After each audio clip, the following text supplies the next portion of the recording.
Ever wondered why Superman keeps getting reimagined as a villain? The Man of Steel's evil twins reveal more about him and us than you'd expect. From Red Sun's communist hero to the brutal injustice regime leader, these stories dive deep into morality, power, and corruption. But why does DC keep revisiting this dark idea?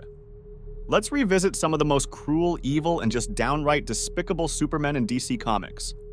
Most people wouldn't immediately label the Red Sun from the classic Elseworld story as a villainous Superman, despite his icy demeanor and authoritarian ways.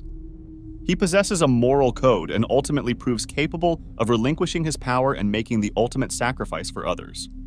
Yet, in the 2003 revival of Cold War anxieties, this version of Superman caused irreparable harm to his world.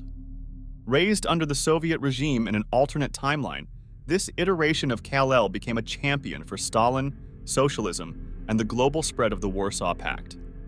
He suppressed human rights, dismantled global democracy, and employed brain surgery to transform countless individuals into Superman robots.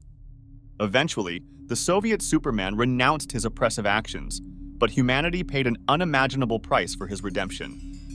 The 90s Superboy, known as Black Zero, made his debut in the Death and Return of Superman saga. He was a clone engineered by Cadmus Labs from Superman's DNA to fill the void left by the Man of Steel's death.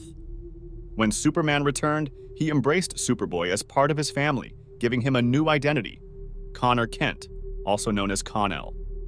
However, in an alternate reality within DC's Hypertime, Superman never came back, leaving his clone to assume the mantle of Superman. Without the original Superman's guidance, the young Superboy evolved into a darker version of his predecessor. Over time, he fully realized his Kryptonian powers as Superman, but also wielded the extraordinary ability of tactile telekinesis. When humanity turned against clones because of his actions, he adopted the identity of Black Zero and waged a devastating war that wiped out the heroes and villains of his Earth.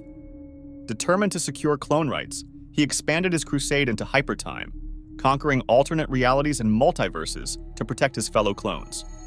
In a twist of fate, it was a multiversal army of Superboy clones, led by Kon-El, that ultimately defeated Black Zero.